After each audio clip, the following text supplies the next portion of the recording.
Sir, एक महत्त्वाची बैठक झाली आहे. काँग्रेस, एमएनएस आणि उद्धव ठाकरे शिवसेना एकत्रित भेटून ईसीआयला आता भेटायला चालले. नेमकं काय एक मेसेज दिला?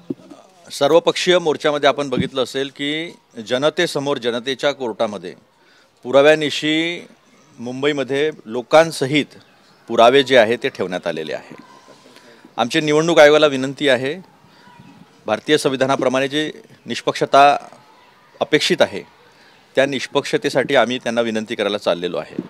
मोठ्या प्रमाणावर दुबार नावं आहेत, फोटो मॅच होत नाहीत, आईचं नाव वेगळं, वडिलाचं नाव वेगळं, मुलाचं नाव वेगळं, पत्ते वेगळे वेगळे आहेत.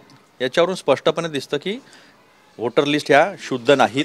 त्याच्यावर निवडणुका घेणं हे घातक आहे.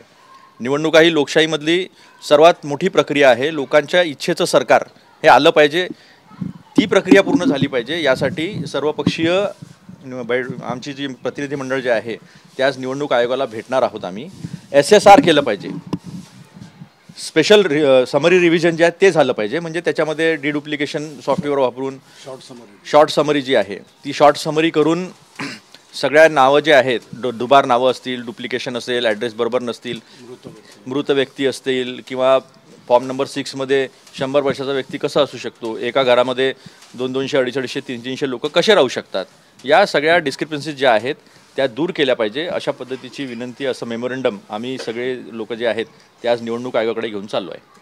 सर, स्थानिक स्वराज्य संस्थांच्या निवडणुका होत आहेत. एकीकडे त्या उद्या किंवा परवा 2 दिवसात त्याची घोषणा होईल अशी चर्चा आहे. असं असताना आता तुमच्या मुद्द्याला इलेक्शन कमिशनकडनं कशा पद्धतीने रिस्पॉन्स दिला जाईल किंवा अपेक्षा काय आहेत तुम्हाला?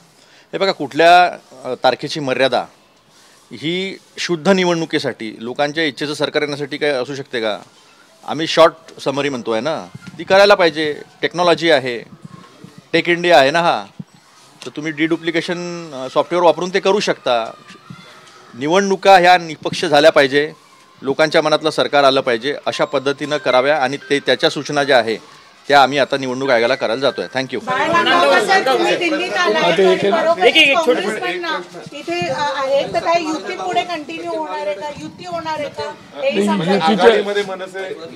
युतीच्या संदर्भामधली जी काही घोषणा करायची असेल, जे काय असेल त्या बाबतीमध्ये सन्माननीय राज ठाकरे साहेब हेच त्याचा निर्णय घेऊ शकतात.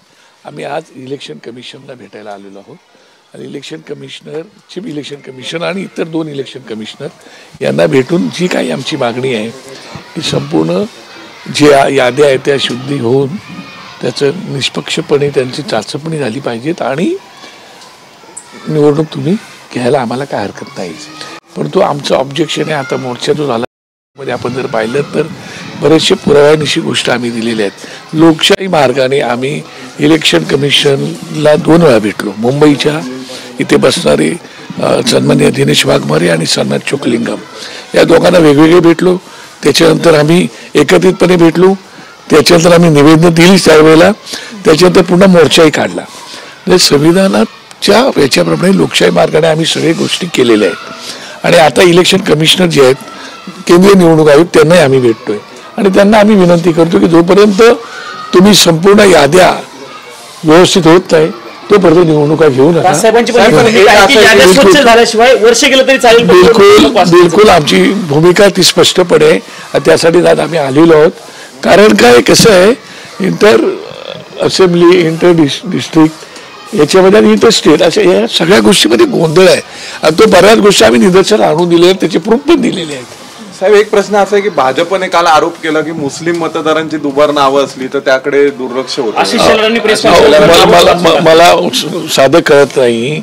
आम्ही ज्या याद्या दिल्या त्या याद्यामध्ये सर्वच इथं कुठल्या धर्माचा विषय येत आहे, हिंदू, मुसलमान, कुठली जात, कुठली पोटजात, तो विषय येत नाही.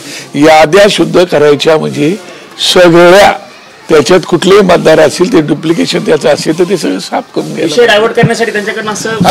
आता ते आम्ही काल उद्धव ठाकरे साहेब बोलले त्याप्रमाणे आम्ही आशिष शेलारांचे आभारी आहोत की त्यांनी कबुली एक प्रकारे आता दिलेली आहे म्हणून. थँक्यू.